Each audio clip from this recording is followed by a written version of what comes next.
C'est au nom de Jésus-Christ que je vous accueille une fois de plus en cette journée. En effet, Dieu nous a fait grâce de voir une nouvelle journée et il est de notre devoir de lui dire merci, de l'apprécier pour tout ce qu'il fait pour nous chaque jour. Pour tous ceux qui sont malades, pour tous ceux qui ont le cœur brisé, je déclare votre guérison maintenant au nom puissant de Jésus. Tous ceux qui me regardent et qui passent par une situation terrible, une situation qui de malaise, je déclare votre libération et votre délivrance au nom puissant de Jésus-Christ. Bienvenue à cette nouvelle édition de Une parole pour un changement radical. La parole de Dieu est une lampe à nos pieds, une lumière sur notre sentier. Et la Bible dit dans Josué chapitre 1, au verset 8, la Bible dit que ce livre de la loi ne s'éloigne point de ta bouche. Médite-le jour et nuit pour agir fidèlement selon tout ce qui est écrit. Car c'est alors que tu auras du succès dans tes entreprises. C'est alors que tu réussiras. Nous avons parlé depuis quelque temps des 10 commandements. Pourquoi est-ce que je cite Josué 1, 8? Parce qu'il est important de méditer la parole de Dieu. Les 10 commandements, nous devons les garder dans notre cœur. Non seulement les garder dans notre cœur, mais les méditer afin de pouvoir les mettre en pratique pour notre bonheur. Dieu nous a donné les 10 commandements pour notre bonheur, pour notre réussite et pour notre avancement. Pour que nous soyons heureux dans notre relation avec Dieu et dans notre relation les uns avec les autres. Voilà, aujourd'hui nous parlons du 7e commandement, Exode chapitre 20, au verset 14, la Bible dit, tu ne commettras point d'adultère. Tu ne commettras point d'adultère, c'est le 7e commandement. L'adultère a à voir avec l'infidélité. Donc tout ce qui est infidèle a trait à l'adultère. Avant de continuer, nous allons prier. Éternel notre Dieu, nous avons besoin de toi. Prends le contrôle. Règne sur nous, enseigne-nous, parle-nous. Aide-nous à comprendre ce que nous devons comprendre, afin que nous puissions mener une vie de bonheur dans ce monde, pour la gloire de ton Saint-Nom. Enseigne-nous, explique-nous et fais-nous comprendre. Touche nos cœurs. Merci pour ta fidélité. Au nom de Jésus-Christ, nous avons prié. Amen. Exode chapitre 20, verset 14. 7e commandement dit, tu ne commettras point d'adultère. Tu ne commettras point d'adultère. L'adultère, c'est l'infidélité. Être adultérin, c'est être infidèle à sa femme. C'est être infidèle à son épouse. C'est être aussi infidèle à l'Éternel, le Dieu Tout-Puissant, celui qui a fait la première alliance avec nous. Et la première alliance se trouve dans Exode chapitre 20 et au premier verset qui dit, la Bible dit, alors Dieu en prononçant toutes ces paroles en disant, je suis l'Éternel ton Dieu qui t'a fait monter, qui t'a fait sortir du pays d'Égypte. Tu n'auras point d'autre Dieu devant ma face. En n'ayant d'autre Dieu, nous sommes ainsi adultérins. Toute alliance qui a été contractée dès le départ, toute alliance qui a été faite, c'est-à-dire l'homme et la femme, se mariant devant monsieur le maire, se mariant dans la famille, se mariant devant l'église et disant je te serai fidèle toute la vie. Au cours de la vie, s'il y a quelqu'un qui brise cette alliance, alors il devient infidèle. Et Dieu n'aime pas l'infidélité. Dieu déteste l'infidélité. Dieu punit même l'infidélité sévèrement. Il est très mauvais de commettre l'adultère. Parce que la Bible dit que les deux ne feront qu'un seul, que l'homme s'attachera à sa femme. L'homme quittera son père et sa mère, s'attachera à sa femme. Et les deux deviendront une seule chair. Les deux deviendront une seule chair. Donc en devenant une seule chair, cela veut dire que vous êtes une seule personne. L'homme et la femme deviennent une seule personne. Ce n'est plus deux personnes. Alors, je ne comprends même pas pourquoi certaines personnes parlent de la polygamie et ils apprécient la polygamie. Jusqu'à certains chrétiens disent même que Dieu n'a pas interdit la polygamie. Dieu n'a pas dit que... Et Dieu n'a pas créé l'homme et deux femmes dans le jardin d'Éden, la Bible dit que voilà tout ce que Dieu a créé. Dieu a vu que tout ce qu'il avait créé, Dieu a regardé tout ce qu'il avait créé et c'était bien et c'était bon. Dieu n'a pas créé deux femmes au même moment. Il a créé Adam et Ève. Et les deux deviennent une seule chair.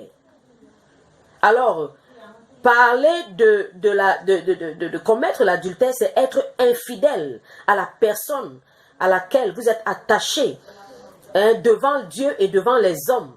C'est cela qu'est de commettre l'adultère, c'est être infidèle. Et le Dieu Tout-Puissant n'aime pas l'infidélité, comme nous le disions tout à l'heure. Je vais lire un passage. La Bible dit dans Ézéchiel chapitre 15 au verset 8, il dit « Je ferai du pays un désert, parce qu'ils ont été infidèles, dit le Seigneur l'Éternel. » Il dit « Je ferai du pays un désert. » Ton mariage peut devenir désertique à cause de l'infidélité. Ta relation avec Dieu peut devenir désertique à cause de l'infidélité. Et si cela a déjà été, si cela t'est arrivé, s'il est arrivé que tu commettes l'adultère, s'il est arrivé que tu commettes des infidélités, voici le temps pour toi de te repentir. Aussi longtemps que nous vivons, nous avons l'occasion, nous avons l'opportunité de nous repentir. Aussi longtemps que nous respirons cet air que Dieu nous a donné. Parce qu'après la mort, il n'y a plus de repentance. Après la mort, il n'y a plus de pardon. Après la mort, il n'y a plus de compassion. Donc, voici aujourd'hui, pour vous qui m'écoutez, pour toi qui m'écoutes, pour toi qui m'entends, tu peux avoir cette occasion aujourd'hui de te repentir totalement de toute forme d'infidélité, de toute forme d'adultère, pour revenir à la justice et pratiquer la vérité. En effet, l'infidélité ou l'adultère cause des séparations et des divisions dans les foyers. Parce que la personne trompée ne peut pas simplement l'accepter. Il y aura toujours une séparation, même si physiquement la séparation ne prend pas place. Ben, dans le cœur, il y a déjà un manque de confiance, il y a déjà des choses négatives qui s'installent entre vous. Et ça permet à l'ennemi de venir donc s'installer et de parfaire son œuvre dans votre vie. Alors, comme je le dis souvent, ce que vous ne rejetez pas devient un fardeau pour vous. Tout péché que vous ne rejetez pas, tout péché que vous ne confessez pas, devient une pierre d'achoppement, devient un fardeau, devient un problème dans votre vie. Aujourd'hui, pour vous qui m'écoutez, pour toi qui m'écoutes, pour toi qui m'entends, voici le temps de la réconciliation. Dieu te donne l'occasion de revenir à lui au travers de la réconciliation. Vous savez, la parole de Dieu déclare dans Jacques, chapitre 4 au verset 4, il dit « Adultères que vous êtes, ne savez-vous pas que l'amour du monde est inimitié contre Dieu? Celui donc qui veut être ami du monde sera ennemi de Dieu. » Donc, si tu veux être ami du monde, si tu veux aimer les choses de ce monde, si tu veux t'attacher davantage aux choses de ce monde, sache que tu es en train de te rendre ennemi de Dieu. Et toute personne qui devient ennemi de Dieu, attention, attention, il vaudrait mieux avoir un ennemi humain. Il vaudrait mieux avoir pour ennemi le diable que d'avoir Dieu pour ennemi. Et Dieu dit que tous ceux qui aiment le monde sont des adultérins. Parce que Dieu n'aime pas le monde. Le monde est opposé à Dieu. Et Dieu s'oppose au monde. Donc, pour ceux qui veulent garder la sainteté, pour ceux qui veulent garder la sanctification, il faudrait mieux éviter les choses, de s'attacher aux choses de ce monde, mais de s'attacher entièrement à Jésus-Christ. La Bible dit que celui qui s'attache à Jésus-Christ est un seul esprit avec lui. Donc, c'est de ça qu'il s'agit. C'est à lui que nous devons nous attacher, parce qu'il est le Dieu de vérité. Il est le Dieu de vérité. Même les apôtres ont dit, Seigneur, à qui d'autre irons-nous? Car tu as les paroles de la vie éternelle. Qu'est-ce que nous recherchons dans ce monde si ce n'est la vie éternelle? Qu'est-ce que nous recherchons encore si ce n'est la vie éternelle? Si ce n'est la vie éternelle, qu'est-ce que nous recherchons? Qui peut te donner la vie éternelle si ce n'est Jésus-Christ? Qui peut te donner la vie éternelle si ce n'est Jésus-Christ? As-tu déjà entendu quelqu'un d'autre te dire qu'il peut te donner la vie éternelle? Quelqu'un t'a-t-il déjà fait cette proposition de la vie éternelle? Ce n'est que Jésus-Christ qui donne la vie éternelle, qui donne la paix éternelle, qui donne la santé, qui donne la joie, Il n'y a que Jésus-Christ qui peut te donner la vie éternelle, de manière à ce que, même si tu meurs, tu mourras, tu vivras. Jésus-Christ l'a dit. Et je vous le dis en vérité, celui qui croit en moi, même s'il meurt, il vivra. Parce que quand nous mourons, c'est notre chair qui meurt. Ce n'est pas notre esprit. Notre esprit ou nos âmes iront dans le lieu qu'il leur est réservé selon la manière dont ils auront vécu, s'ils avaient accepté Jésus-Christ dans leur vie, pendant leur vie ou pas. Donc voici pour vous le temps de vous réconcilier au Dieu qui peut changer votre destinée, qui peut changer votre futur éternel. Oui, parce qu'il s'agit de l'éternité. Il s'agit de l'éternité. Voici le temps où Dieu te donne l'occasion de te repentir de toute forme d'adultère, de toute vie adultérine, qui n'est pas pour te faire du bien, mais qui est pour te détruire. La Bible dit que le voleur ne vient que pour voler, détruire et tuer. Mais Jésus-Christ est venu afin que ses brebis aient la vie et qu'elle l'ait en abondance. Saisis l'occasion qui t'est donnée aujourd'hui de te réconcilier à l'Éternel, de te réconcilier au Dieu Tout-Puissant, de te réconcilier au Dieu qui ne change pas, de te réconcilier au Dieu qui veut te donner la vie éternelle. Oui, il est prêt maintenant à te donner la vie éternelle. Si seulement tu peux ouvrir ton cœur ce soir afin qu'il te donne la vie éternelle. Le péché de l'adultère détruit les vies. Le péché de l'infidélité détruit et nous sépare de Dieu. Lorsque nous sommes infidèles, nous ne sommes pas infidèles seulement aux gens qui sont autour de nous, mais nous sommes aussi infidèles à Dieu. Or, Jésus-Christ veut aujourd'hui vous donner la réconciliation. Voici le temps.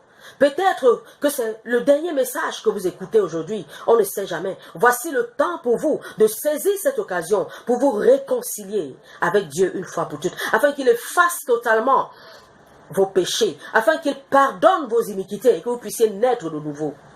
Voici le temps de la réconciliation.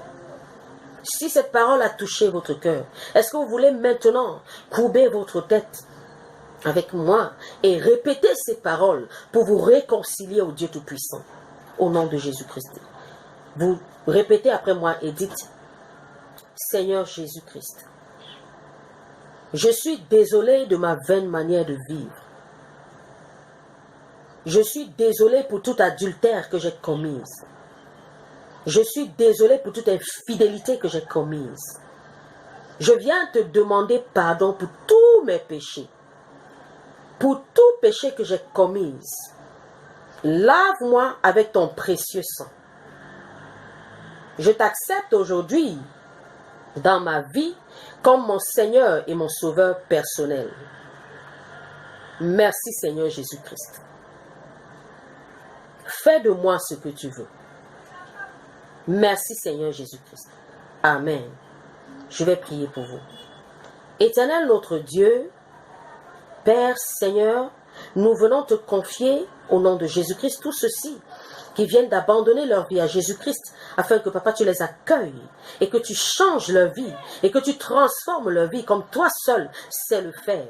Papa, que tu leur donnes la soif de toi afin que, oh Dieu, ils puissent davantage se tourner vers toi pour faire ta volonté et te servir. Que ta volonté, oh Dieu, se fasse dans leur vie et que ton nom soit glorifié dans leur vie. Au nom puissant de Jésus-Christ, transforme-leur et bénis-leur. Au nom puissant de Jésus. Amen. Si d'un cœur sincère vous avez fait cette prière, maintenant je voudrais vous donner 3 conseils.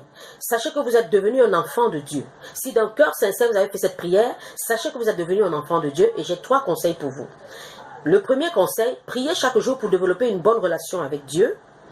Deuxième conseil, méditez la parole de Dieu, lisez la Bible de façon méditative tous les jours. Troisième conseil, priez et demandez à Dieu de vous conduire dans une véritable église où vous allez recevoir la parole qui changera définitivement votre vie. Soyez bénis au nom de Jésus-Christ. Amen.